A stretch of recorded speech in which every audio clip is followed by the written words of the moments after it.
Nous allons maintenant entrer dans le concret grâce à 3 témoignages. Avec vous, Laurent Fussien, vous êtes directeur général des services de la commune de Malonnet, mais aussi avec vous, Danielle Avare, vous êtes directrice générale adjointe de Morbihan Énergie. C'est le SDEC du 56, si j'ose dire, pour parler simple. Et puis, tout à l'heure, avec Jérôme Capel, qui peut-être nous rejoint là. Oui, je le vois, je vous vois. Bonjour à tous. Bonjour. Directeur de l'innovation à Pas-de-Calais Habitat. Voilà 3 exemples concrets que nous allons développer. Nous allons commencer avec vous, Laurent Fussien, donc commune de Malonnet. Eh bien, c'est regroupé. Oui, puis vous êtes mis loin de moi, c'est bien. Donc, on va commencer donc avec notre voisin de Seine-Maritime, Malonnet. Donc, vous allez nous... on voit, voilà, la commune... au nord de Rouen, à 13 km. Voilà, il suffit de lire le slide. Mais vous allez nous en dire plus pour qu'on découvre Malonnet et que vous nous fassiez rapidement, hein, mais on a un petit quart d'heure au moins chacun, pour nous dire comment vous en êtes arrivé aujourd'hui à votre réalité. Merci. Alors, bonjour à toutes et à tous. J'ai bien fait de me mettre au premier rang parce que, à force d'entendre parler, comme tu le fais, Johan, de Malonnet, j'ai bien rougi, donc ça ne se voyait pas trop comme j'étais devant vous. Non, merci, mais je renvoie à Enedis le compliment. Il était impossible de faire sans Enedis, ça, pas seulement parce que c'est son métier et dans ses obligations, c'est parce que on a inventé le modèle ensemble. Je dis on. Il y a une volonté politique initiale qui vient de Guillaume Coutet, le maire de Malonnet, qui t'a appelé un jour, dans le cadre de l'appel à projet TEPCV lancé par Ségolène Royal en 2014. Territoire, oui, appel à projet Territoire et énergie positive pour la croissance verte, avec un petit peu d'argent à la clé, et on ne voulait pas passer à côté. Il t'a appelé pour te dire on voudrait faire l'autoconsommation collective, je ne sais pas comment ça marche. Je te propose d'appeler Isabelle Moulin. Isabelle Moulin, c'est la directrice des services techniques de la commune. Et vous avez, avec Isabelle Moulin, avec Alexandre Baudouin, qui était notre chargé de mission énergie-climat, qui a été la cheville ouvrière sur le plan technique du montage de ces différentes opérations, vous avez inventé un modèle. On a été parmi les premières communes à se lancer dans cette affaire. Et il faut le rappeler aussi, comme on essuyait les plâtres, on a bénéficié de financements importants pour déployer notre réseau de toiture solaire, mais en autoconsommation, puisque c'était le deal avec le ministère. Je reviens quand même donc un petit peu pour présenter cette commune de Malonnet, 6200 habitants, au nord de Rouen. On est une commune périurbaine, une ville à la campagne, comme on le dit. Je ne sais pas si vous m'entendez bien, moi je n'ai pas de retour. Donc, ok. Dans une intercommunalité de 500 000 habitants qui a la compétence énergie, donc le syndicat départemental de l'énergie de Seine-Maritime n'intervient pas sur le périmètre de notre métropole, qui a pris la compétence en 2015. La ville est engagée depuis maintenant une petite quinzaine d'années, alors c'est un processus très itératif, très progressif, dans une démarche de transition, au départ sur les enjeux énergie-climat, et puis petit à petit, mais je vais essayer de vous le raconter, petit à petit élargi à d'autres dimensions de l'action publique et enjeux que nous avons identifiés. C'est une ville de propriétaires, avec des personnes qui sont venues s'installer sur Malonnet en provenance principalement de la ville-centre et de sa première couronne, en cherchant un logement adapté à des besoins d'une famille, de ménage, avec des services publics où on pouvait notamment scolariser ses enfants, y faire un certain nombre d'activités sans pour autant prendre la voiture. Mais la voiture était nécessaire pour, évidemment, pour se rendre sur les bassins d'emploi, puisqu'on a très peu d'emplois sur le territoire de la commune. C'est Rouen et puis la zone de Barentin qui offre l'essentiel des emplois pour les habitants de Malonnet. On a un patrimoine assez conséquent, parce que pour proposer à ces nouveaux habitants, quand ils sont arrivés dans les années 70-90, c'est là le développement démographique de la commune. Sur cette période, on a dû bâtir et construire beaucoup de bâtiments et proposer de nouveaux services. Donc on a beaucoup de services en régie à Malonnet, ce qui représente près de 17 500 m² de bâtiments à chauffer, à éclairer et à faire fonctionner. Alors la démarche est progressive, je vous ai parlé d'une quinzaine d'années. On a commencé petitement, de manière très pragmatique, en interne, avec des élus et des agents volontaires, dans le cadre d'un comité éco-citoyenneté.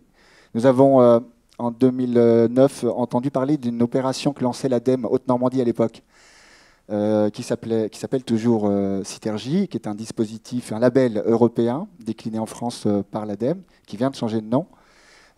C'est un référentiel qui vise à soutenir les politiques énergie-climat des collectivités locales, principalement communes et intercommunalités.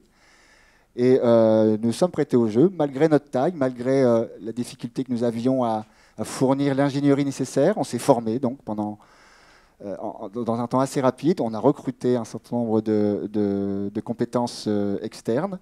Et nous sommes lancés dans Citergie avec bonheur, et avec un enthousiasme certain. Ça nous challengeait et de se retrouver aussi parmi un nombre de communes et d'intercommunalités assez importantes. Et on a obtenu le label Citergie, c'est-à-dire un niveau d'effectivité des actions de 50%. On était à 54% en 2015. Et puis lors du dernier réaudit, avec un objectif d'atteindre le label Gold, alors on ne parle plus de Gold à Citergie, mais de 5 étoiles. Aujourd'hui, 7 territoires en France ont réussi à obtenir ce niveau d'excellence, parce que là, atteindre 75% des actions, c'est un niveau d'excellence. On parle de territoires qui sont aujourd'hui références sur les enjeux de énergie-climat. C'est Brest et sa métropole, c'est Lorient, c'est Grenoble, c'est Besançon, c'est la communauté urbaine de Dunkerque, c'est Échirolles dans l'agglomération de Grenoble.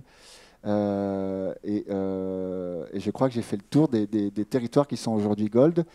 Et Malonnet se trouve aujourd'hui à 71,5%. Donc on est à quelques marches, mais c'est les marches les plus importantes à franchir. Une démarche qu'on qualifie de systémique.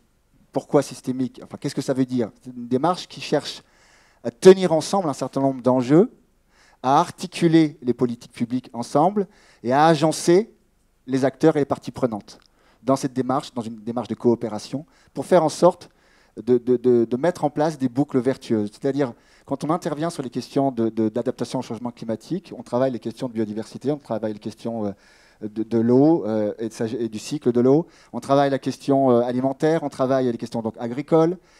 Quand on travaille sur les questions énergétiques, qu'on essaye d'impliquer les parties prenantes, forcément que l'implication des habitants elle est déterminante, parce que les changements de comportement, c'est un sujet déterminant.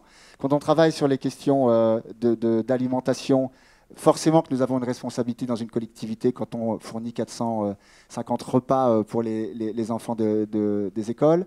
C'est sur les questions de patrimoine, évidemment une question stratégique pour un territoire. Entretenir son patrimoine et s'assurer de la possibilité d'une facture énergétique de ce patrimoine-là qui soit stabilisée. Ça pose la question des moyens de production d'énergie, ça pose la question de l'efficacité du patrimoine, donc de sa rénovation ou alors de construction exemplaire. Quand on parle de coopération ou de logement ou d'habitat ou d'aménagement, là aussi, ça nécessite de se rapprocher de l'ensemble des acteurs. On l'a fait beaucoup avec les bailleurs de la collectivité, bailleurs publics, et aujourd'hui des bailleurs privés qui viennent réaliser des opérations exemplaires. Donc c'est tout un processus global de coopération autour de ces enjeux-là qu'on croise et qui font qu'on a, depuis 2015, lancé près de 300 initiatives, 300 actions. Alors, je dis 300, c'est peut-être 400, c'est peut-être 250. En tout cas, c'est devenu l'ADN du territoire et un moyen pour le maire, pour son équipe et pour l'administration que j'ai l'honneur de diriger, un moyen d'innovation, d'expérimentation et je vous assure, beaucoup de plaisir, même si c'est aussi beaucoup de travail. Je vous parlais du soutien important du ministère dans le cadre de l'appel à projet TEPCV. Nous avons, à cette occasion, sur les 2 millions d'euros que nous avons réussi, on parle, nous, d'un casse ou d'une occasion de dévaliser la banque. Pour une commune de 6200 habitants, obtenir 2 millions d'euros d'aide du ministère, c'est une vraie occasion de changer d'échelle et d'accélérer notre démarche. À nos côtés, la ville de Petit-Quevilly et Rouen ont réussi à obtenir un chèque identique. Il est évident que par rapport au budget d'une ville comme Rouen, 2 millions, ça se voit moins que quand on est dans une ville de 6200 habitants. Et nous, on en a profité, au-delà du principal projet dans le programme municipal et surtout dans le programme d'action qu'on a présenté au ministère, on avait un programme d'action autour de 10 millions d'euros. Donc 2 millions, ça couvrait, ça permettait d'initier, mais ça ne permettait pas de tout financer puisque la ville n'est pas une ville riche. On a de l'argent, on la compte, chaque euro est compté à Malonnet, et nous sommes allés chercher d'autres moyens financiers, notamment en sollicitant tous les financeurs possibles. Et nous avons réussi à obtenir sur ces 10 millions d'euros de travaux presque 7 millions de subventions, comprenant les 2 millions de l'État.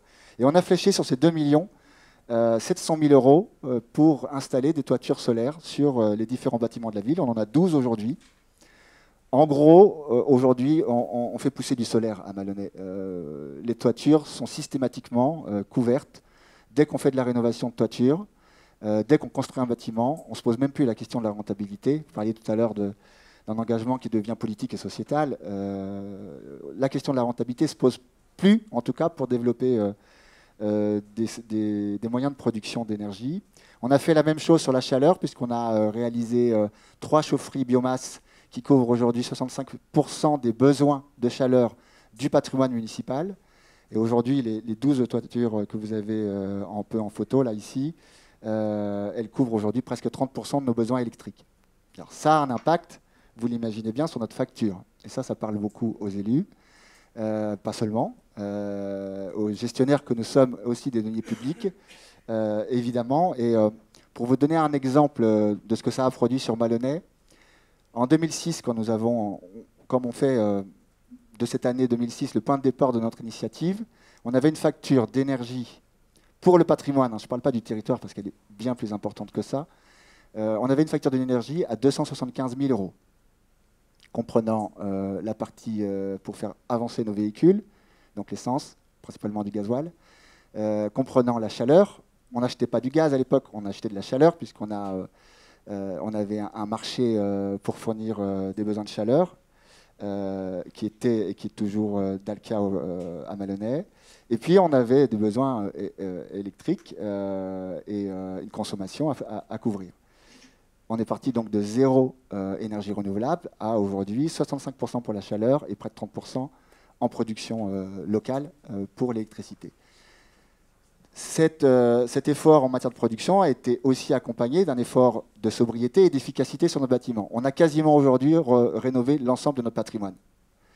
Ça veut dire qu'on a réalisé près de 35% d'économie d'énergie par rapport à 2006 en kilowattheure, qu'on a ajusté les usages et on essaie d'accompagner les usagers de nos bâtiments. Hein. Ce n'est pas seulement des agents, c'est aussi les usagers dans les équipements sportifs qu'il faut là aussi accompagner, sensibiliser aux enjeux de l'énergie, qui fait qu'aujourd'hui, si je défalque le fait qu'on ait transféré à la métropole l'éclairage public et donc les factures qui vont avec, on serait aujourd'hui, si on avait maintenu l'éclairage public, à 240 000 euros au lieu de 275 000 euros, sachant que vous savez qu'entre 2006 et 2020, alors, il y a eu des petits mouvements, hein, le gaz avait baissé, il est en train de reprendre, et toutes les autres énergies avec.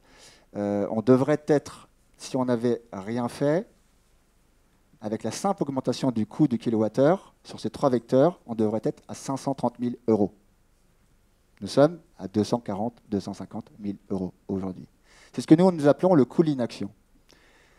Évidemment, tout ça a nécessité de lourds investissements. Mais on a volé l'argent à personne. Il était proposé avec des subventions qui étaient éco-conditionnées. On a joué le jeu, on était ambitieux. Et aujourd'hui, et on n'a évidemment aucun regret. Les seuls qui ont des regrets, c'est ceux qui ne l'ont pas fait avant. Voilà. Alors, notre projet aujourd'hui, c'est d'aller plus loin. On a le soutien d'Enedis, on a le soutien d'un certain nombre d'acteurs qui travaillent sur les questions de stockage, qui travaillent sur la question du développement du photovoltaïque. On a testé par exemple une batterie de stockage que le groupe Eaton nous a offerte. Je le dis, on peut arriver à avoir des partenariats aussi avec des acteurs privés qui veulent faire de vos territoires des démonstrateurs sur un certain nombre d'innovations. Et Eaton nous a offert une batterie, alors, qui n'est pas d'une grande puissance, hein, je crois qu'elle est de 10 kg de puissance, qu'on a installée dans l'église et qui nous permet de stocker une partie et une grande partie pour une église. Vous imaginez bien qu'à part les cloches, il y a très peu d'usage en termes d'électricité. Ce qui nous permet d'alimenter l'éclairage de l'église pour une partie de la soirée et de la nuit. Alors évidemment, comme on coupe à partir de minuit l'éclairage public à Malonnet, on sait aussi être raisonnable. Et puis nous avons un partenaire historique qui est Enedis, avec plusieurs conventions. Ça a été quelque chose de progressif. On a commencé avec l'Église sur cette première convention signée, puis ensuite avec les toitures qui ont été installées sur les écoles, qui ont fourni plusieurs bâtiments. Et puis, avec la dernière convention signée en décembre 2019, tu m'arrêtes si je me trompe, la première en France, sur l'autoconsommation collective étendue. Alors, on est sur une autoconsommation patrimoniale, puisque nous sommes le seul et même producteur et le seul consommateur. Il n'y a pas de consommateur privé, et pas d'autres producteurs qui s'est joint à nous. C'est une boucle locale. Nous injectons évidemment le surplus, nous vendons à notre fournisseur, à un de nos fournisseurs, Enercop, le surplus de la consommation. Ça, c'est là où nous en sommes aujourd'hui. Et depuis la visite de la présidente du directeur d'Enedis, nous n'avons qu'une idée en tête, c'est d'aller plus loin et de travailler sur... alors, pour que ça fasse sens, que ça puisse exprimer notre intention, on parle de communauté énergétique citoyenne. Dans la transposition de la directive européenne et dans l'ordonnance de mars de 2021, on parle de communauté énergétique citoyenne ou de communauté énergétique renouvelable. Nous, on parle de communauté énergétique citoyenne parce que ce qui nous intéresse, c'est de développer les renouvelables sur Malonnet. Je vous précise qu'on n'a pas de gisement autre sur Malonnet pour développer les renouvelables. On n'a pas moyen d'installer d'éoliennes, pas moyen d'installer un parc solaire parce que pas assez de terrain exploitable. Et donc le seul moyen de développer les ENR sur notre territoire, c'est le diffus, c'est les toitures et c'est les espaces en friche. Qu'on a identifié en faisant un cadastre solaire en termes de production à 6 mégas d'installation possible, en comptant toutes les grandes toitures et tous les espaces en friche. Notre intention, notre rêve, notre part de rêve, mais il deviendra réalité, ça j'en suis tout autant convaincu que vous, c'est d'associer d'autres acteurs, de faire rentrer dans cette communauté. Alors soit nous créons un véhicule juridique pour ce faire, on verra ce que précisera dans quelques semaines le décret tant attendu, mais on peut imaginer tout un tas de formes. L'idée c'est de réunir les deux gros industriels qui sont sur le territoire, Nutri7 et Legrand, qui sont des gros consommateurs, et donc qui ont des gros besoins en matière d'autoconsommation. L'idée, c'est de les convaincre de rentrer dans une communauté, de ne pas dimensionner leurs installations solaires à leurs seuls besoins, parce qu'aujourd'hui, ils pourraient parfaitement rentrer dans une autoconsommation individuelle. C'est très rentable, et beaucoup d'industriels sont en train de s'y mettre, et beaucoup de développeurs et d'acteurs de l'énergie les poussent à le faire. D'inviter l'OGA Immobilière, qui est le premier bailleur du territoire, à rentrer aussi dans cette communauté et à travailler cette question de l'autoconsommation collective et d'une autoconsommation citoyenne, puisque nous voulons évidemment y faire adhérer au-delà d'autres acteurs comme les artisans et les propriétaires de toitures, les habitants. Nos deux jambes, c'est le développement des renouvelables et l'implication citoyenne sur les questions et les enjeux énergétiques. Et nous espérons, pour parvenir à cette part de rêve, après avoir semé ces petits cailloux, avoir le soutien. Alors, je ne pose même pas la question. Évidemment, Enedis est et sera au rendez-vous. Nous comptons sur l'implication de l'association Synergie, qui sur la Normandie, essaie d'œuvrer à cette prise en main des enjeux de l'énergie par les citoyens.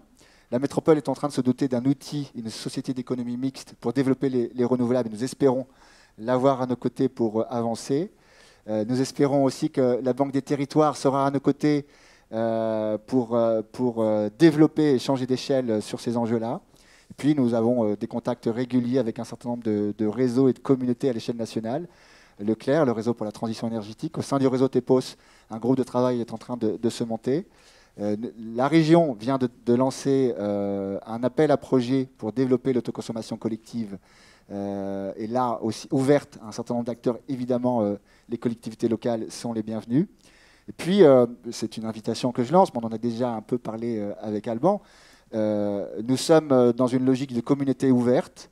Et ce que nous apprenons, nous le donnons par l'expérience qui est la nôtre, par les échecs et les difficultés et les freins que nous allons rencontrer, parce que nous en rencontrerons, mais ça ne nous paraît pas hors de portée, nous sommes très disponibles pour échanger avec l'ensemble de la communauté des acteurs en Normandie à l'échelle nationale pour avancer et faire de ce modèle-là un modèle le plus partagé possible, parce que c'est, de notre point de vue, une des orientations stratégiques pour changer et pour travailler notre mix énergétique.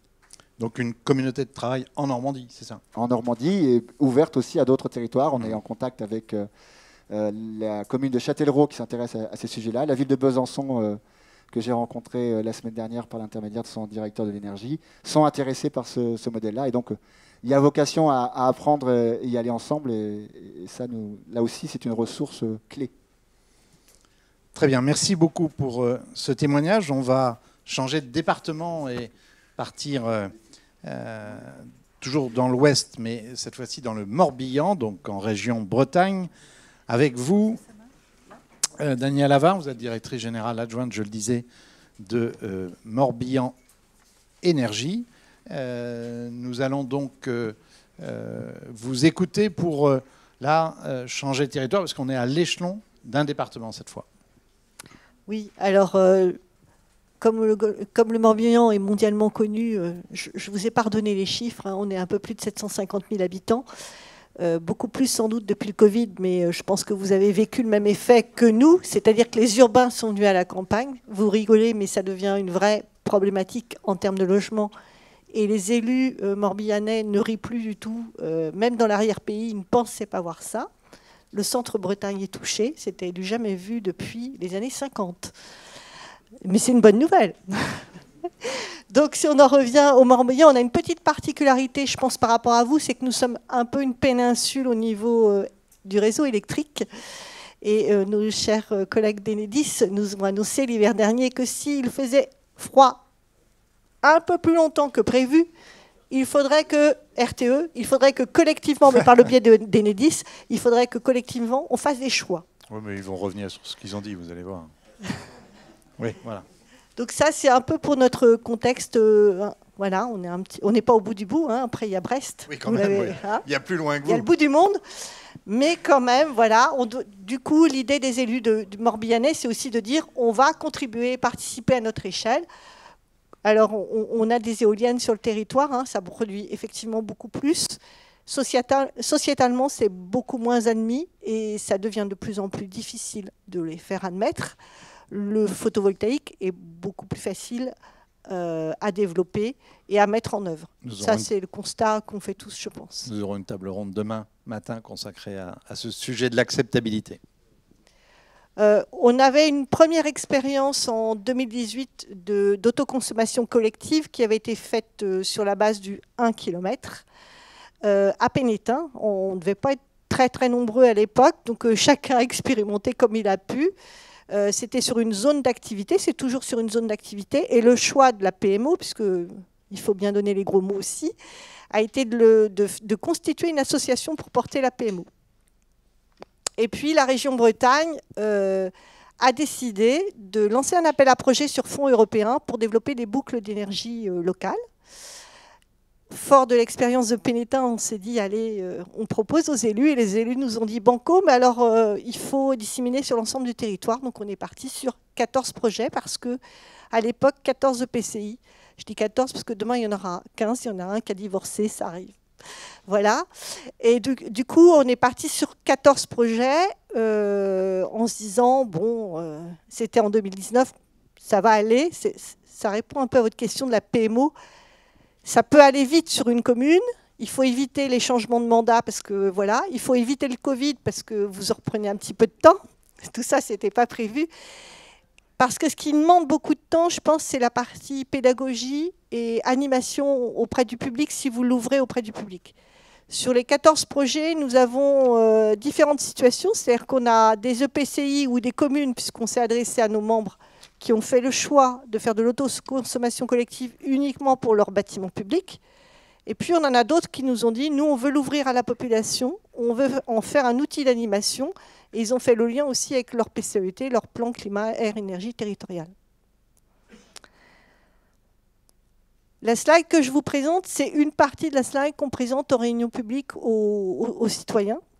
On leur parle d'engagement concret, c'est de dire on consomme l'énergie qui est produite localement, vous soutenez une action, une initiative du territoire et vous participez à votre échelle, à votre modeste échelle certes, mais à la transition énergétique. Et ça, c'est un discours que les citoyens, les entreprises entendent.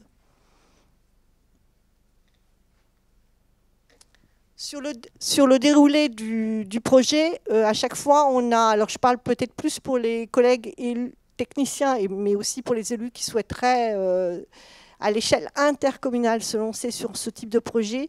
Je vous ai donné un peu le déroulé de comment se passe sur une action collective. C'est-à-dire qu'au préalable, bien évidemment, on rencontre les élus de la commune ou de la communauté. Sans eux, ce n'est pas la peine d'aller sur un projet comme ça à l'échelle d'un département. Et on rencontre les collègues techniciens. Ensemble, on regarde les sites potentiels et ensuite, ensemble, on retient un site porteur de la centrale photovoltaïque. Ensuite, nous avons choisi pour les 14 opérations un acheteur de surplus, effectivement, vous en avez parlé. Pour Pénétin, c'était Enercop, comme mon collègue de gauche. Et puis, pour les 14, là, c'est WePlanet. C'est eux qui ont répondu et qui avaient la meilleure offre.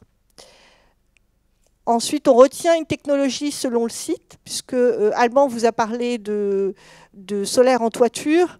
Dans l'appel d'offres de la région, l'appel à projet, ils nous avaient demandé aussi de l'innovation. Donc, ils estimaient que les trackers étaient de l'innovation. Nous avons aussi des ombrières. Et puis, nous avons un contrat recherche et développement avec une société de Loire-Atlantique. Comme quoi, on n'est pas si chauvin que ça, on sait sortir de nos frontières. Et cette société-là est en train de développer du film photovoltaïque, ce qui ferait que nous n'aurions plus nos soucis de portance en toiture ni de type de support.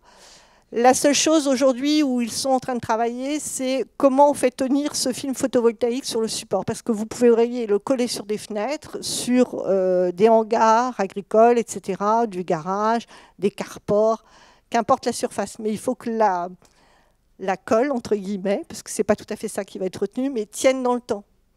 Le film photovoltaïque aujourd'hui coûte très cher, le business plan n'est pas trouvé. Si une collectivité ne finance pas une partie de la R&D, bon, voilà. On est dans notre rôle de collectivité publique sur ce sujet-là. Ça, c'est pour la partie technologie. Ensuite, chaque commune ou communauté qui accepte le projet délibère et s'engage dans l'opération. Ça veut dire qu'elle commence déjà à en parler avec son conseil municipal. Souvent, d'ailleurs, la présentation du projet, elle se fait déjà devant un bureau municipal. Ensuite, ça, c'est la commune ou la collectivité. Elle choisit si elle ouvre ou pas l'opération. Ça dépend en fait des situations et puis de l'endroit aussi où se trouve le bâtiment. Et elle fait le choix du périmètre. On a parlé des 2 km. Donc, on leur fournit une carte avec un rayon et on leur dit maintenant, vous bougez le cercle et vous nous dites où vous placez vos 2 km. Une fois que tout ça est fait, eh bien, on se lance sur la partie plus animation auprès du public, quand c'est ouvert au public, et on lance les réunions de recrutement. À minima, on est sur 2 réunions. Une première réunion où on présente le projet aux gens, et une deuxième réunion, une fois qu'on a recueilli leurs données énergétiques, une deuxième réunion où on leur présente en disant, voilà, la courbe d'énergie, ce que ça donne et ce que ça représente pour tout le monde. Et on est à X% d'autoconsommation. Et c'est à ce moment-là qu'on les fait signer les contrats particuliers de vente, le contrat PMO et l'autorisation que l'on transmet à Enedis de participation à une autoconsommation collective. Chaque particulier a 3 documents à signer. La commune qui reçoit le projet, qui intègre ces bâtiments publics, puisqu'ils le font tous comme sur cette partie-là, elle a 4 documents à signer, les 3 comme les particuliers, et un 4e qui est le contrat de coopération, où elle s'engage, puisque tous nos modèles sont sur 20 ans, elle s'engage pendant 20 ans à nous mettre à disposition le site qui reçoit la centrale. Je vais passer rapidement parce que ça vous a été présenté. On présente, en fait, on rappelle aux gens comment ça fonctionne. Une autoconsommation collective avec un petit schéma, alors qui est moins bien que celui qu'Alban. Je pense que je vais. Il est différent. Il est différent, mais celui d'Alban est quand même plus. Ah oui, c'est autre chose. Je pense que voilà. Celui-là, il est un peu plus fait il est un peu plus avec des formes géométriques. Mais bon, il a le mérite d'exister et de réexpliquer aux gens comment ça fonctionne. Donc je vous reparlerai pas de cet aspect-là, si ce n'est que nous avons fait le choix d'avoir une répartition entre guillemets statique. Et l'idée, c'est dans les années à venir de passer à une répartition dynamique, c'est-à-dire que si un des consommateurs sort ou diminue sa consommation, eh bien c'est les autres, en fonction de leur propre consommation, qui auront plus de part de la production locale. On rappelle à chaque fois les principes de l'autoconsommation collective, c'est-à-dire qu'on utilise le réseau public existant, on ne refait pas de tranchée. C'est toujours une question qui arrive au moment de la réunion publique. Que la distance est effectivement de 2 km. Alors, chez nous, ce n'est pas un souci, puisqu'on est sur des petits projets de centrales. Donc, comme on est toujours en milieu urbain, ou quasiment tout le temps, dans les 2 km, on ne fournit même pas assez. Donc, bien souvent, pour les élus, la question, c'est plutôt de comment choisir les consommateurs, comment je les invite à la réunion sans générer de frustration pour ceux qui ne pourront pas être dans l'opération. C'est plus leur souci. Donc les acteurs sont rassemblés au sein d'une PMO, mais vous en avez entendu parler tout à l'heure. La commune ou le PCI, ce que je vous disais, elle s'engage sur 20 ans, puisque nos modèles sont sur 20 ans. Et puis le consommateur, lui, il conserve évidemment son fournisseur habituel. Il a une seconde facture.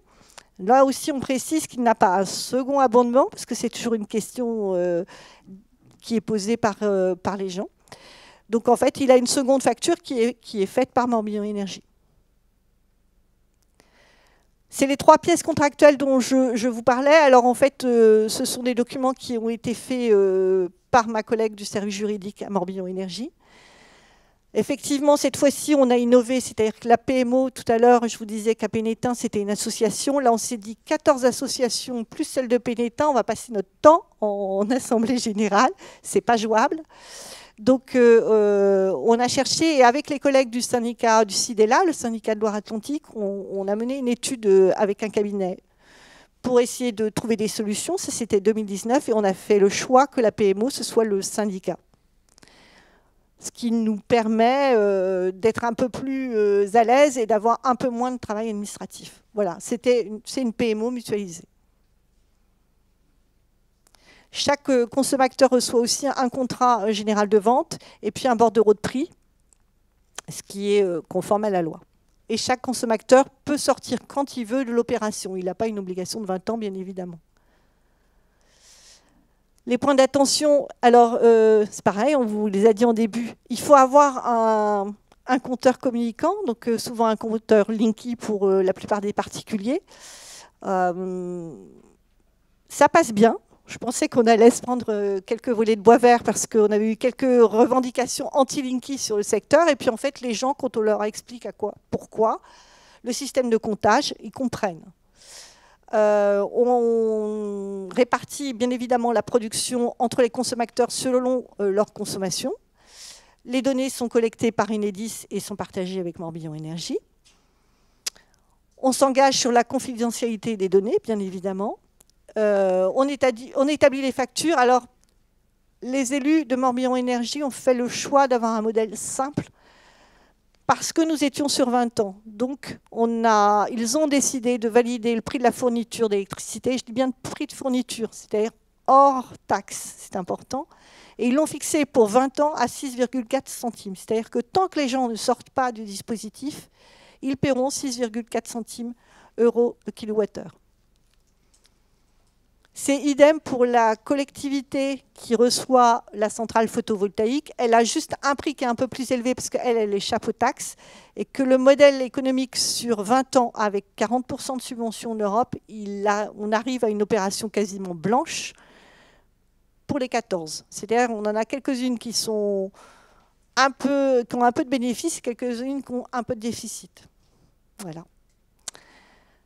Je pense que j'arrive aux clés de la réussite, c'est ce que je vous disais en préambule. J'ai fait sur les 14 sites, je pense que j'ai fait une douzaine de sites avec des réunions publiques, donc je dois être à 24 et quelques. Ça, mais c'est bien, je regarde Alban. Mon premier constat, c'est que quand on ouvre aux particuliers, le gage de la confiance, c'est la commune ou le PCI, mais c'est l'élu local. Ouais, c'est clair. Du coup, on n'a pas eu de questions sur cette notion de confiance. À partir du moment où les élus étaient avec nous, les citoyens sont, voilà, ils sont rassurés, effectivement. On a pris le temps de lever les freins en réunion publique. On s'est fait accompagner d'un cabinet qui fait de l'animation territoriale. On s'est rendu compte aussi qu'il fallait avoir de la pédagogie sur le réseau électrique français. Effectivement, c'est notre histoire. Et en fait, on se rend compte que nos concitoyens ne connaissent pas trop comment ça fonctionne. RTE, Elis, EDF, pour eux, c'est la même chose. Et ça se comprend. Et donc, on prend ce temps-là. Il faut beaucoup d'animation, de pédagogie. Et puis, quand même, il faut un peu de moyens, un peu de temps. Quand on le fait à une échelle comme ça, départementale, il faut un peu de temps pour le suivi des projets. Voilà. Je pense que je suis en été. Ah, mais alors, voilà, c'est parfait, vraiment. Si M. Capel respecte aussi le temps imparti qui est de 15 minutes, ça sera exceptionnel, mais oui, mais je suis confiant. Donc, merci beaucoup, Daniel Havard, pour ces explications aussi très concrètes. On va poursuivre avec vous, Jérôme Capel. Merci de nous avoir écoutés religieusement, si j'ose dire, pendant ce temps, pour que vous nous expliquiez également la démarche de Pas-de-Calais Habitat, qui est quand même le premier office public de l'habitat du département. Et donc, nous allons maintenant vous écouter pour que vous nous racontiez votre expérience, qui est un peu comme à Malonné, une démarche globale, je crois, d'innovation. Donc, merci de l'invitation. Ça fait plaisir de pouvoir échanger des projets innovants et de voir que sur les territoires, les communautés d'énergie se développent à l'instar de l'autoconsommation collective qui est en train de se mettre en place chez les bailleurs. L'autoconsommation collective, j'ai cru comprendre que vous en aviez parlé toute l'après-midi, donc la technique, je ne vais pas revenir dessus, je vais aller plus sur notre approche un peu sociale. Donc Pas-de-Calais Habitat, on est bailleur du département du Pas-de-Calais. On loge à peu près 100 000 personnes, on a 40 000 logements qui sont répartis sur 2 tiers de collectifs et 1 tiers d'individuels sur tout le département. On a depuis 2009 mené des travaux dans le cadre d'un atelier d'innovation qui vise tout le temps à gérer la précarité énergétique sur notre parc, voir comment on peut accompagner nos locataires pour utiliser de mieux en mieux l'énergie. On est passé par plusieurs étapes. Notamment la première qui est essentielle, c'est la compréhension de nos locataires, de leur capacité de changer leurs usages ou d'adapter leurs usages, soit à la technique mise en place, soit à l'environnement, soit à différentes énergies. Donc on a créé des outils qu'on appelle la maîtrise de la dépense énergétique. Parallèlement à ça, on s'est dit, dans les années 2010-2011, ça serait bien que nos bâtiments puissent commencer à produire de l'énergie. On a, chez nous, un potentiel, compte tenu de notre patrimoine, notre configuration, de 100 000 m² de toiture. Donc c'était l'émergence globalement de l'énergie solaire, cette capacité de pouvoir produire. Donc on est passé par une première étape de dire nos parties communes, on va essayer de les rendre autonomes. Donc on a posé des panneaux solaires sur nos parties communes, on a mis des batteries et on les a rendus par le fait complètement autonomes. Et on s'est rendu compte assez facilement que l'été, nos batteries étaient chargées en 10 minutes.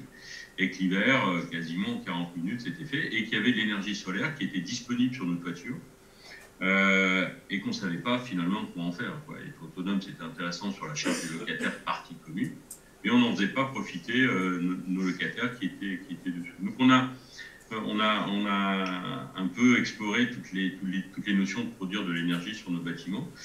Et puis avec Enedis, on a, dès 2016, commencé à travailler sur dire comment on peut faire en sorte d'emmener une énergie qui se trouve sur nos terrasses chez les locataires qui se trouvent juste en dessous, qui sont ni propriétaires, qui sont dans des situations de précarité énergétique pour certains relativement importantes, parce que c'est notre mission sociale, d'héberger les personnes en difficulté sur notre parc. Et donc, rapidement est venue l'autoconsommation collective, de dire on va utiliser ces systèmes pour faire en sorte de faire voyager de l'énergie de nos panneaux solaires vers nos locataires en utilisant Linky. Et donc, dès 2016, on a travaillé sur, alors à l'époque, ça ne s'appelait pas comme ça, sur les personnes morales organisatrices, sur comment on pouvait organiser les communautés d'énergie au sein d'un bailleur, au sein d'une entité de mise en place. Et on a installé en 2018, j'essaie de faire, voilà, pardon, oui. On a installé 400 mètres carrés de panneaux solaires sur un bâtiment. On a été chercher sur ce bâtiment, il y avait 100 ménages qui étaient raccordés, et on les a mis dans une boucle. Énergétique. Donc à l'époque, quand on a mis en place ça, les premiers textes, les premiers attextes étaient sur le poste basse tension. Donc on a une boucle en haut, une boucle en bas, et on a fait des ateliers pédagogiques au niveau des locataires pour aller travailler avec eux à la fois l'usage de leur consommation énergétique. Donc là, c'est ce que je vous appelais tout à l'heure, la maîtrise de la dépense énergétique. On les a formés sous forme d'ambassadeurs. On a créé des binômes gardiens locataires qui sont devenus ambassadeurs de la démarche électrique. Et ils ont été formés les autres locataires. Ce qui fait que quand on a commencé à inscrire notre PMO quelque part, on a eu 95% d'adhésion à notre projet sur l'ensemble des locataires, sur les 100 locataires présents sur le fond. On a posé nos panneaux solaires sur les toitures, on les a raccordés simplement dans nos parties communes, et comme les projets d'autoconsommation collective qui viennent d'être présentés, on a utilisé le réseau d'Inelis, le compteur Linky, pour faire la répartition d'énergie, pour faire cette notion d'énergie partagée dans des conditions particulièrement de logement social, où je rappelle, le locataire n'est pas en capacité, n'est pas propriétaire d'une partie de cette toiture. Le résultat de ce travail pédagogique avec les gardiens, avec les associations locales, avec les locataires, avec le fait de créer des ambassadeurs de l'énergie qui ont présenté à d'autres. Une fois qu'on a démarré la démarche, on a mis 6 mois à les présenter à chaque locataire, l'étude de sa facture, ce qui était une facture d'énergie, ce qui était une facture d'électricité, comment l'énergie solaire se consommait, comment on pouvait changer ses usages pour consommer de mieux en mieux. On est arrivé à des résultats relativement intéressants au bout d'une année de production, c'est que l'économie au niveau des locataires va entre 20 et 150 euros à l'année d'économie. Je rappelle que 150 euros dans le logement social avec la mise en place chez nous, c'est quasiment 3 mois de loyer, de reste à charge. Et le 20 euros correspond aussi, pour un certain nombre, à la capacité de consommer 20 euros de plus. Parce qu'une fois, la précarité est aussi un sous-usage de l'énergie pour un certain nombre qui n'ont pas le confort et la qualité de vie nécessaires. Ces 20 euros et 150 euros, quand on a créé la mise en place, c'est rapidement créé un petit peu un collectif à part de la PMO. Un collectif d'habitants qui, à travers les 15-16 ateliers qu'on a réalisés avec eux, se sont commencé à dire on pourrait s'entraider. On les a fait discuter entre eux de leur consommation d'énergie. Ils ont parlé de leur consommation sur les jardins partagés. Ils ont créé des jardins partagés. Ils ont créé en fait un certain lien social qu'on a pu conserver pendant le Covid. Et ce qui s'est passé pendant le Covid, c'est que le lien social qui a été créé à travers cette dynamique de partage de l'énergie, portée et gouvernée, entre guillemets, au départ par le bailleur, s'est poursuivi pendant le Covid. Ils ont continué à aller porter de pain en personnes isolées, à porter de l'eau. Aujourd'hui, ils travaillent sur la mobilité, c'est-à-dire que cette énergie électrique, on a une voiture qui est mise à disposition. Ils sont en train de regarder comment ils peuvent apporter du lien de mobilité, comment ils peuvent générer un certain nombre de services à la personne. Et ce qui se passe là sur le site, c'est que le bailleur a changé complètement de posture. Il est passé d'un bailleur avec les obligations de sécurité, de logement, de services sociaux liés à son logement, avec des équipes de proximité qui aujourd'hui sont quasiment en direct avec la vie que l'association et les locataires ont créé autour de cette dynamique, ce prétexte globalement de l'énergie solaire en autoconsommation collective. Ce qui fait que, fort de cette expérience-là, du retour, on a sur les 400 mètres carrés de panneaux solaires, aujourd'hui on a 87% de l'énergie qu'on produit qui est directement repartie aux locataires en dessous. Donc on a une certaine contribution à la fois du bailleur et à la fois des locataires sur la qualité de vie. Côté social, on n'a plus de réclamations, quasiment plus de vacances, parce que quand le commercial va chercher un locataire, quand il explique le logement, quand on est dans cette démarche, c'est un logement qui coûte globalement 30% moins cher, tout en ayant un usage constant de l'énergie. La capacité de créer du lien social et la capacité de créer autre chose que l'énergie, on se retrouve avec en fait un autre modèle qui est en train de naître dans la capacité de nos bâtiments à produire de l'énergie. Donc on a poursuivi notre démarche en allant à l'Europe. On a présenté ça à Bruxelles et puis avec nos partenaires européens. C'est tout ce que je vous énonce là. On a travaillé depuis 10 ans avec les partenaires anglais, les partenaires nord de l'Europe, les Allemands, les Belges. C'est tous les petits logos qu'on voit en bas. Voilà, c'est tous les petits locaux du haut, là, avec qui on a travaillé, qui sont en permanence sur les programmes européens. On s'est dit, si on veut lancer la filière et avoir un modèle économique au niveau du bailleur qui est relativement intéressant, on a été déposer 7000 m² de panneaux solaires sur le fond, avec cette démarche de dire, il faut que cette démarche de développement des PMO et d'autoconsommation collective fasse en sorte de faire travailler les locaux. Alors en plus de la création de nos associations, de la mise en place, qu'aujourd'hui on a 16 associations qui sont créées sur ce modèle-là dans nos quartiers. On a travaillé sur le panneau solaire, c'est l'image que vous voyez ici en haut. On a travaillé sur deux problématiques qui se passent sur nos bâtiments, c'est-à-dire que la première expérience, on était sur des chaînes solaires où les 24 m² de panneaux solaires par partie commune. Quand on avait un problème de terrasse, il faut accéder en dessous. Il faut tout démonter, tout débrancher. On a conçu avec un bureau d'études spécialisé de Boutreau, qui est notre local sur l'énergie, des racks solaires déplaçables par groupe de 4, qui nous permet sur la toiture de pouvoir déplacer ce rack-là sans arrêter la production solaire et pouvoir faire des interventions en dessous. Donc là, aujourd'hui, on n'a plus des fermes solaires. On est sur du potager solaire, c'est-à-dire qu'on est sur des petites zones de production sur une terrasse qui nous permet d'accéder. Et ce que vous voyez en dessous, les bidons d'eau là, et les supports, eh ben, ils ne sont pas faits en Allemagne sur des approvisionnements type K2 traditionnels qu'on achète sur le fond. Ils sont fabriqués à Outreau. Donc on a développé des flasques, on a développé une récupération de bidons. Là, c'est du car wash qui permet de laver. Ces bidons sont normalement incinérés. On les lave, on les recycle, et puis après, on les remplit d'eau. On a déposé tous les ETN nécessaires à ça. On a les réponses là bientôt. Ce qui fait que maintenant, dans notre opération de massification, dans le cadre du programme Lexi, on est sur quasiment 70% de l'argent qui va être investi par le bailleur qui est local. On n'achète plus qu'à globalement en dehors de notre territoire le panneau solaire. Tout le reste est fabriqué, déplacé et mis en place localement avec une continuité de l'installation. On a été jusqu'au bout de la démarche en se disant on a travaillé avec les ESAT, notamment les ateliers protégés de Fruges, pour créer des paniers de livraison de ces racks-là en plug and play, prêts à poser.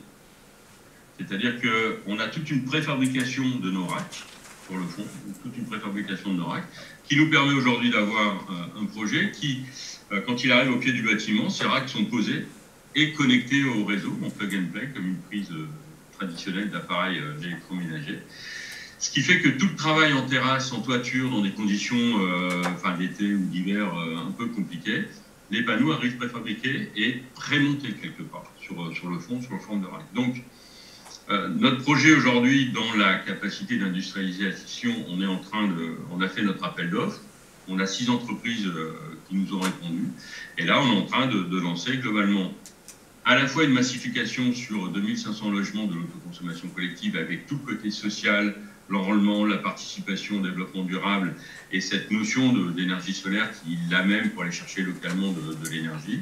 Et on a travaillé avec notamment CE2E chez nous qui est très actif sur le développement local et la ressource locale, à la fois dans l'énergie et les matériaux. On a travaillé avec eux pour faire en sorte d'avoir un maximum de composants produits dans la région et puis des entreprises qui peuvent intervenir dans la région pour faire en sorte que l'investissement, même cofinancé par l'Europe, nous permette aujourd'hui de pouvoir lancer une filière sur le côté lié au développement durable. Donc voilà un petit peu notre démarche. On est parti de la précarité énergétique. On a créé des associations qui portent le développement durable et aujourd'hui, la consommation. On a vu à travers l'association une dynamique d'économie sociale et solidaire contributive se mettre en place sur le quartier. Et fort de cette expérience-là, là aujourd'hui, on est en train d'attaquer à notre niveau, à notre échelle, notre petite échelle de 40 000 logements. On est en train de se dire qu'il faut qu'on aille chercher des marchés complémentaires. L'idéal est d'arriver dans un investissement qui nous permette de massifier à la hauteur de nos 100 000 m² de panneaux solaires. Et je vois en parallèle les deux opérations qui ont été présentées. Les connexions maintenant sont toutes trouvées. Si ce schéma-là se normalise un petit peu dans l'ensemble des EPCI, des communes, voire à l'échelle départementale, on est bien sûr friand de pouvoir augmenter notre capacité solaire et d'aller sur la production d'eau chaude sanitaire, voire de chauffage. Si on a des surfaces de toiture, dans le cadre de communautés, soit territoriales, soit d'énergie citoyenne, pour dire de mixer encore plus la ressource locale au-delà de notre bâtiment. Nous, aujourd'hui, la PME se limite à nos locataires dans nos bâtiments avec nos investissements. Donc là, on a aujourd'hui tout un tissu juridique et une ouverture en capacité de pouvoir s'ouvrir sur des communautés d'énergie. Voilà pour ma part sur l'explication de notre projet d'autoconsommation collective à Pas-de-Calais. Merci beaucoup Jérôme Capelle pour ce beau projet de progrès social individuel et collectif. On se disait qu'avec Malonnet c'était pas mal, avec le Morbihan c'était pas mal, mais alors avec vous c'est pas mal du tout également. Et puis accessoirement, mais ça on le savait en Normandie, il y a du soleil dans le Pas-de-Calais. Mais ça nous on le savait. Peut-être que d'autres ailleurs l'ignorent, mais nous Normands on le sait. Certains disent que le solaire est plus rentable dans le nord que dans le sud. Mais bon, c'est possible. Les temps d'entraînement n'étant pas les mêmes, mais la rentabilité n'est pas la même. Tout à fait. Merci beaucoup. Voilà pour ces 3 expériences toutes différentes, mais toutes enrichissantes. Et donc, si vous avez encore quelques instants, Monsieur Capelle, pour rester avec nous et répondre à d'éventuelles questions, eh ben, nous vous gardons encore quelques minutes. La parole est à vous. N'hésitez pas. Profitez de ces 3 expériences. Monsieur, vous êtes le premier à ouvrir le bal. Merci de vous présenter. Bonjour, donc Gilles Maloisel, adjoint de Ville-Normandie. Alors bravo, on s'est vu à Paris dans les territoires en transition. Bravo Malonnet, la progression que vous avez. Vous êtes un bel exemple. Et puis pour le Morbihan, également pour le Pas-de-Calais, parce que le social est au cœur des enjeux. Et la Cour des comptes a démontré que l'ensemble des bâtiments publics étaient très énergivores. Donc là, on a tous un effort de co-responsabilité les uns les autres. Alors, je pense qu'on touche un problème qui a été évoqué à Paris, c'est l'ingénierie. Et là, c'est un bel exemple. Merci au SDEC et à tous les partenaires d'être présents, que l'unité de lieu face à des problèmes du futur, c'est l'expérience de chacun qui va nous faire progresser. Et je pense que c'est du temps que vous passez, mais c'est du temps que vous avez consacré. Et je dirais qu'on est à la croisée des chemins des compétences des agents, des ingénieurs, de tout l'ensemble de l'administration et la conviction des élus. Parce que la conviction des élus, il faut qu'elle soit dans la durée. Parce qu'on a essayé tous des opérations pilotes, dans la méthanisation, dans le solaire, on y est. Mais là, nos toitures, ce sont notre patrimoine. Et quelque part, on parle beaucoup de circuits courts, on y est là. Et quelque part, et c'est là qu'il va falloir une très forte mobilisation. Et je crois qu'il ne faut pas qu'on s'écarte de trop. Là, vous avez trouvé le bon sujet. La seule chose que je voudrais savoir un peu, c'est est-ce qu'on vous gagne en performance sur les panneaux, quoi. Techniquement, est-ce qu'il y a une évolution dans les années que vous avez vécues? Parce que, effectivement, les premières années, c'est toujours les années plus difficiles. Et là, est-ce qu'on sent une progression? Et est-ce qu'on a beaucoup plus d'acteurs sur le terrain? Alors, au niveau technologique, une réponse à 3 voix. Voilà. Au niveau technologique, il y a une progression. Effectivement, les panneaux produisent de mieux en mieux et de plus en plus longtemps, mais c'est surtout le taux de rendement, effectivement, il est plus important. Sur l'autre partie, je vais te passer peut-être la parole.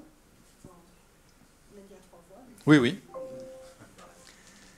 Laurent Fussien. Quand on a installé nos premières toitures, on était sur des tuiles solaires qui font aussi l'étanchéité du bâtiment. Et puis, sur une église, ça avait du sens de garder, parce qu'on avait la possibilité de choisir un peu la couleur, y compris sur les écoles. Donc on avait fait le choix d'avoir des panneaux un peu moins intéressants sur les questions de rendement. Ce que j'ai entendu la semaine dernière à Enerplan, lors de son colloque sur l'autoconsommation photovoltaïque, alors c'est normal, ils prêchent pour leur paroisse, et c'est normal qu'ils montrent tout l'intérêt de leur technologie, mais le coût a été divisé par 10 en à peine une décennie. On a des cellules photovoltaïques, on commence à en reproduire un petit peu en Europe. En France, il n'y a pas énormément non plus de fournisseurs, mais on commence à reprendre la main sur la production. On a des innovations dans tous les sens. Vous parliez tout à l'heure de cellules, de films qu'on pourrait coller sur un certain nombre de parois. Je pense que pour reprendre les mots du président ou du vice-président d'Enerplan, on est au tout début des 30 glorieuses du photovoltaïque. Il faut y aller maintenant, et effectivement notre meilleur allié, même si ce n'est pas une bonne nouvelle pour les consommateurs que nous sommes, c'est l'augmentation du coût de l'énergie. Et ça, on a une responsabilité historique, et les acteurs industriels sont en train aujourd'hui de s'organiser pour être au rendez-vous, acteurs industriels français et européens. Donc tout porte à croire que les différents astres vont s'aligner. Il faut de l'ingénierie dans les territoires, il faut de la volonté politique, il faut des technologies qui soient bien maîtrisées, il faut une communauté apprenante et agissante, un écosystème coopératif territorial, et ça c'est la responsabilité de tout à chacun, en faisant en sorte que la valeur ajoutée ou que la valeur soit partagée aussi. Là aussi, il y a une responsabilité qui est collective. Il ne faut pas que un des acteurs cherche à tirer profit de cette opportunité, qui est aussi un enjeu fort pour nos territoires, pour nos communautés. Donc, si on est intelligent ensemble, je pense qu'on arrivera à aller au-delà des questions de rentabilité, parce que je pense que ce n'est pas seulement une question de rentabilité financière. Est-ce qu'on pose la question de la rentabilité financière d'un gymnase? Non, ça apporte un service. Ce n'est pas rentable un gymnase. Par contre, ça apporte de nombreux services sur les questions de santé, sur les questions éducatives, sur les questions de convivialité, de lien social, etc. Ça n'a pas de valeur. C'est une valeur absolument essentielle pour un maire. Et donc la question énergétique, aujourd'hui et encore plus demain, on se posera moins la question de la rentabilité, du rendement. Ça sera une évidence. Monsieur Capel, est-ce que vous êtes encore avec nous? Est-ce qu'on vous a perdu? Non. Ah, pour répondre à la question simplement, voilà. les premières opérations qu'on a faites en 2009, on était, l'ordre de grandeur par panneau, c'était du 240 watts crête. Et là, les panneaux qu'on pose aujourd'hui, on est quasiment 400 watts crête. Donc les techniques avancent, on en met moins, mais ils sont plus efficaces. Et on a aujourd'hui une industrie qui est au jour, avec un certain nombre maintenant d'équipements, d'onduleurs, de micro-onduleurs, et puis de techniques qui sont au rendez-vous. Donc moi j'ai une confiance dans globalement cette massification qui va apporter un prix relativement suffisant. Et puis en France, on a Voltec qui commence à produire des panneaux, des techniques relativement importantes, qui va pouvoir développer, accompagner le développement de cette filière-là. D'un point de vue technique, ça suit, je pense. Et on a même une filière française qui s'est créée sur le recyclage. Nous, c'était une des questions qu'on avait avec des citoyens qui étaient assez engagés sur la transition. C'était la question du recyclage, et en nous disant qu'est-ce que vous faites de vos panneaux dans 20 ans, 30 ans. Et effectivement, le fait qu'il y ait une filière qui se soit constituée lève aussi ce frein-là. Et sur la continuité politique, en tout cas, nous, en ce qui concerne nos élus, ils nous ont dit qu'ils étaient partants pour d'autres. Et si on peut faire 28 ou 30, c'est très bien pour le mandat qui arrive là. Puisque la région Bretagne nous a dit qu'ils nous suivaient si on faisait une deuxième vague. Donc on va faire une deuxième vague, sachant que là où on a pris le plus de temps au départ, c'est d'imaginer tous les contrats, toute cette partie un peu juridique. Donc en fait, entre guillemets, maintenant on va pouvoir, alors je mets bien des guillemets, industrialiser notre démarche, même si c'est pas joli, mais on sait comment ça marche. On sait même dire auprès des élus, ben voilà, si vous n'êtes pas impliqués, si vous n'êtes pas prêts, on n'y va pas, on reviendra dans 3 ans, dans 4 ans. Mais voilà, on connaît un peu les clés de la réussite, on a un peu cerné là où il y avait des problèmes. Effectivement, on est attendu par l'Europe sur le fait d'avoir des productions européennes et des choses qui sont produites en Europe. Oui. Juste, si vous avez un petit quart d'heure, 10 minutes après la conférence, et si vous voulez voir du matériel, des panneaux onduleurs, etc., dans la fabrique énergétique, il y a Jérémy qui est derrière qui pourra vous les présenter. On a des panneaux de 200, 400 watts, micro-onduleurs, onduleurs, etc. Donc si vous voulez un petit peu plus d'infos techniques, il y a possibilité après. Y a-t-il encore une question ou deux à nos trois intervenants? Eh bien, écoutez, il nous reste à vous remercier et on pourra dire qu'on était là aujourd'hui et qu'on a rencontré les pionniers de l'autoconsommation collective.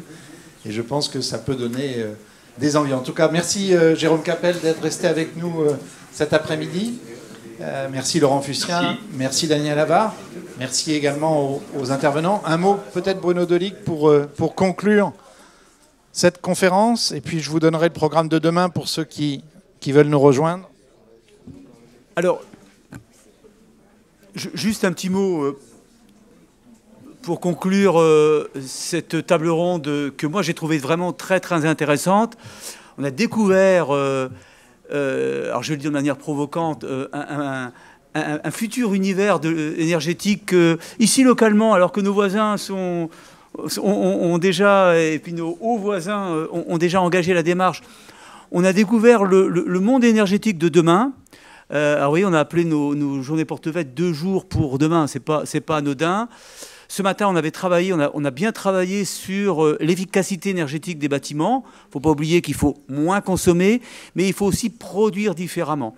Et là, on voit bien qu'au travers, et j'ai bien aimé la table ronde, parce qu'il y avait, je dirais, en première partie, le comment on fait, et puis la deuxième partie, c'est on vous prouve que ça marche.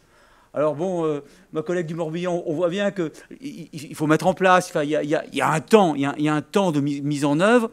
Mais alors, moi qui suis votre directeur du syndicat, je vous tends la perche, mesdames, messieurs les élus, mais obligez-moi à faire. Et je regarde mon directeur de l'énergie, mais on y va, quoi. On y va. Je sais qu'on travaille avec monsieur Jacquet sur un prémisse de communauté d'énergie. Je vois quelques personnes que je reconnais du visage qui ont des projets aussi sur leur territoire. On peut être PMO, on peut être avec vous. Je dirais, mais il faut vraiment y aller, quoi. Il n'y a plus trop à se poser la question. Je vous propose de mettre ça à l'ordre du jour du prochain bureau d'octobre pour qu'on avance sur ce sujet-là. Et puis, vous m'autoriserez à faire un petit voyage de sympathie chez ma collègue du Morbihan, parce que je pense qu'on a beaucoup à apprendre au 76, au Morbihan. Et puis, alors, moi qui suis Picard d'origine, j'irais bien voir mes collègues du nord de la France, mes cousins du nord aussi, pour voir comment ils faisaient. Voilà, vraiment, je voulais remercier les personnes qui ont intervenu. On a beaucoup appris. Absolument. Merci beaucoup. Merci à tous. Demain matin, alors évidemment, les ateliers, les démonstrations se poursuivent. 2 jours pour demain, ça a une vraie valeur. Il reste une journée encore. Oui. Et donc, demain matin, la table ronde sera consacrée à l'acceptabilité sociale des projets ENR. Et puis, demain après-midi, mais à 13h30, la mobilité bas carbone, une révolution en route. Merci encore à tous les intervenants. Merci à vous d'avoir participé, suivi et écouté cette table ronde. Bonne soirée et à demain. Merci beaucoup.